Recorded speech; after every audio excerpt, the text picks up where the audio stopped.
Hello everyone. तो कैसे हैं आप सब? उम्मीद है आप सब बहुत अच्छे होंगे। तो स्वागत है हमारे असु स्टडी पॉइंट चैनल पर। तो जैसा कि आप जानते हैं कि अध्याय हमारा भूगोल का एक हम पढ़ रहे हैं। हमारा जो आगे की टॉपिक है कंप्लीट हो चुका है और आज हम पढ़ने वाले हैं सारे ग्रहों के बारे में। ठीक है, हाँ, आज हम इस बारे में पढ़ने वाले हैं। सबसे पहले जैसे कि आपको दिखाई दे रहा है कि सबसे पहले हमारा सूरज है। ठीक है, सबसे पहले हमारा सूरज है, उसके बाद हमारा क्या आ रहा है, बुध है, उसके बाद हमारा शुक्र है, फिर पृथ्वी है, फिर मंगल है, फिर ये हम हर ग्रह के बारे में पढ़ेंगे। ये क्षुद्र ग्रह है। ठीक है, ये क्या है, इसे क्षुद्र ग्रह बोलते हैं। फिर हमारा आगे आता है, हमारा और भी है, आगे आता है हमारा जैसे कि बृहस्पति है, उसके बाद शनि है, फिर नेपच्यून है। तो हर किसी के बारे में हम पढ़ेंगे और हमारा लास्ट में नेपच्यून है हमारा, इसके बारे में भी हम पढ़ेंगे। यूरेनस है, इसके बारे में भी हम पढ़ेंगे, सब के बारे में। और कौन मतलब सूरज का, जैसे हमने पढ़ा कि पृथ्वी सूरज से रोशनी मतलब प्रकाश लेकर के खुद प्रकाशित होती है ना। तो सारे ग्रह तो ऐसे ही करते हैं, जिसमें प्रकाश नहीं होती है वो सूरज से प्रकाश लेते हैं और प्रकाशित होते हैं। तो ग्रह में हमारी क्या है, खुद की जो है ऊष्मा और प्रकाश नहीं होती है।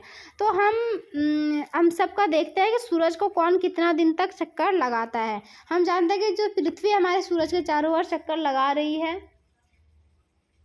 ठीक है, तो इसमें हम देखते हैं, पहले हम ये देख लेते हैं। ठीक है, सबसे पहला आता है हमारा बुध। तो बुध जो है हमारा सूर्य के चारों ओर कितना टाइम लेता है, सूर्य के चारों ओर एक चक्कर, एक परिक्रमा, यानी कि एक बार घूमने में कितना दिन लगाती है, 88 दिन, यानी 88 दिन लगाती है। बुध जो है सूरज के मतलब एक परिक्रमा यानी कि पूरा घूमने में कितना दिन लगाती है, 88 दिन लगाती है। और अपने अक्ष पर जो घूमती है, क्योंकि हर ग्रह जो है सूरज के चक्कर लगा रही है। ये जैसे सूरज है, ठीक है, ये जो जितने भी ग्रह होते हैं, इस पे जो है, इस पे हमारा चक्कर लगा रही है। ठीक है, कोई इस पे कोई इस पे, तो सबका जो है अलग अलग उस पे चक्कर लगा रही है। और यहाँ पे ये खुद का भी एक स्थान पर चक्कर लगाती है। ठीक है, खुद के स्थान पे भी एक चक्कर लगाती है और इस एक हमारा सूरज के चारों ओर चक्कर लगाती है, जिसे बोलते हैं परिक्रमण। जो होता है वो होता है सूरज के चारों ओर घूमना, जो होता है वो परिक्रमण होता है। और जो घूर्णन होता है, परिभ्रमण जो होता है, जो खुद के अक्ष पे घूमती है, उसे हम परिभ्रमण बोलते हैं। ठीक है,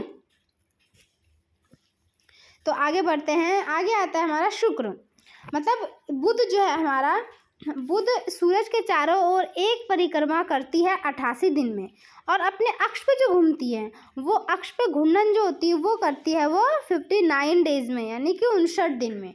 ठीक है, पूरा करती है बुध।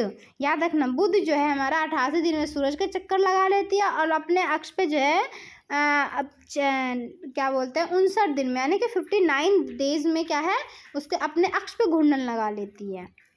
बहुत धीरे घूमती, इसका मतलब है ना। अब आते हैं शुक्र पे। शुक्र जो है सूर्य के चारों ओर एक परिक्रमण कितने 255 दिन में पूरा करती है। कितने में करती है, 255 दिन में जो है सूरज के चारों ओर परिक्रमण करती है और अपने अक्ष पे जो घूमती है। शुक्र जो है अपने अक्ष पे घूर्णन कितने दिन में, 243 दिन में पूरा कर लेती है, 243 डेज में। दोनों मतलब बराबर ही है, जो सूरज का और ये खुद के अक्ष पे दोनों पे क्या है, लमसम जो है बराबर पे ही कर लेती है पूरा। उसके बाद हमारा आती है प्यारा सा पृथ्वी। पृथ्वी जो है हमारा सूर्य के चारों ओर एक परिक्रमण कितने दिन में करती है, 365 दिन में। ठीक है, हमारा बोलते हैं ना एक साल जिसे हम बोलते हैं, तो वो होता है हमारा 365 दिन में जो है हमारा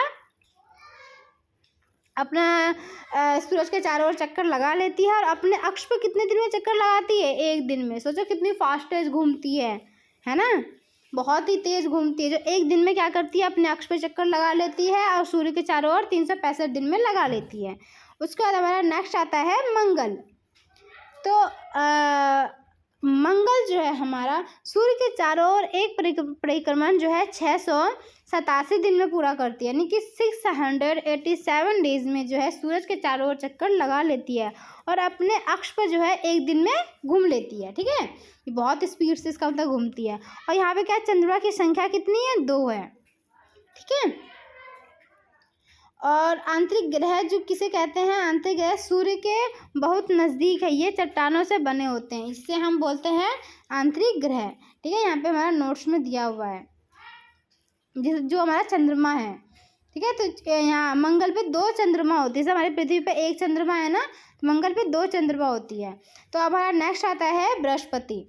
तो बृहस्पति जो है हमारा सूर्य के चारों ओर एक परिक्रमण जो है 11 साल 11 महीने लगभग 12 साल तक मतलब यह पूरा करती है। ठीक है, बृहस्पति जो है एक परिक्रमण जो सूर्य के चारों ओर जो घूमती है वो करती है 11 साल 11 महीने यानी लगभग 12 साल तक ये पूरा करती है, यानी बहुत ही स्लो घूमती है। ठीक है, और अपने अक्ष पे जो है घूर्णन वो 9 दिन में 9 घंटे 56 मिनट में कर लेती है। कितने दिन में? 9 घंटे 56 मिनट में कर लेती है। और चंद्रमा की संख्या लगभग कितनी है? 53 यानी 53 है। सबसे ज़्यादा जो है चंद्रमा की संख्या यहीं पर है, बृहस्पति पर ही है, बृहस्पति पर है और शनि पर भी है।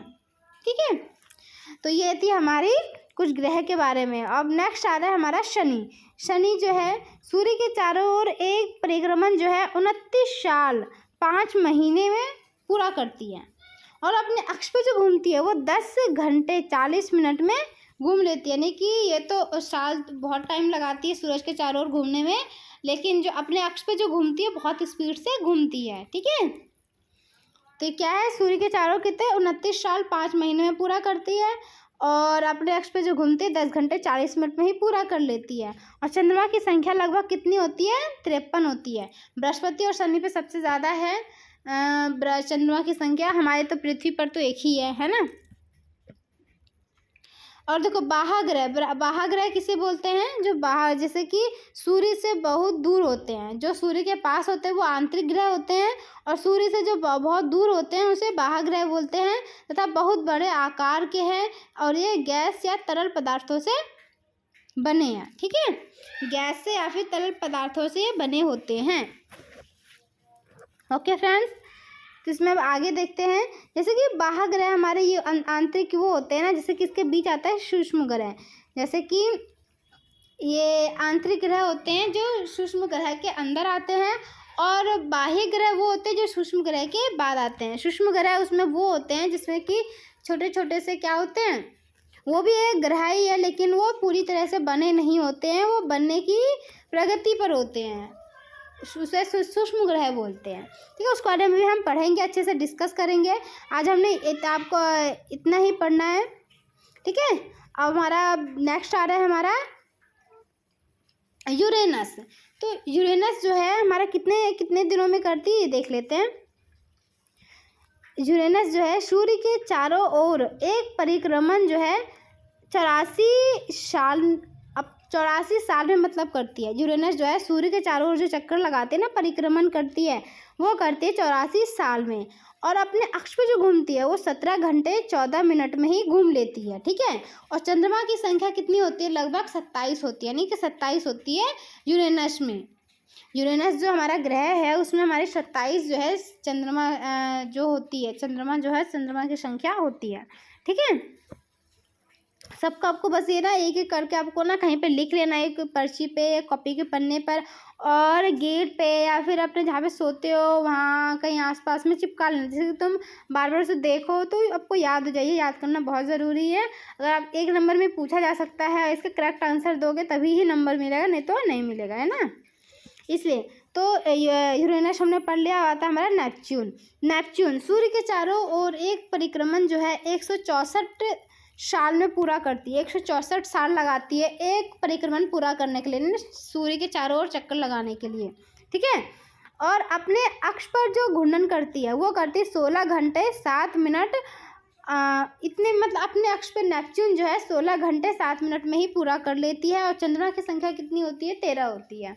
ठीक है, तो ये था हमारा कुछ ग्रह के बारे में और कौन सी ग्रह कितना टाइम लेता है। ये हमारा आता है बाह्य ग्रह, इसलिए हम बाह्य ग्रह बोलते हैं। ये बाहर की तरफ जितने सारे आते हैं इसलिए हम सब बाह्य ग्रह बोलते हैं। और ये हमारे आंतरिक ग्रह है जो ये हमारे अंदर आते हैं, सूक्ष्म ग्रह के जो अंदर आते हैं। जैसे ये हमारा सूक्ष्म ग्रह है ना, देखो सूक्ष्म ग्रह जो होते हैं, ये सूक्ष्म ग्रह के इधर जो आता है ये हमारा आता है आंतरिक ग्रह, और ये जो बाहर चला जाता है इसे बोलते हैं बाह्य ग्रह। ठीक है, तो इस चीज़ को याद रखना, बाह्य ग्रह कौन से होते हैं। ये सब जितने भी है 4 हमारे जो ग्रह दिख रहे हैं हमारे बाह्य ग्रह कहलाते हैं। और आज हमने यही पढ़ा। अब हम मिलेंगे नेक्स्ट पॉइंट पे। ठीक है, और आपको इस बारे में और भी जानना है तो यहाँ पे लिंक दिया हुआ है, यहाँ से भी आप देख सकते हैं। ठीक है, और भी कुछ अगर इस बारे में जानकारी चाहिए तो आप मुझे कमेंट करके पूछ सकते हैं। ओके फ्रेंड्स, तो मिलते हैं हम अपने नेक्स्ट वीडियो में। Thanks for watching this video.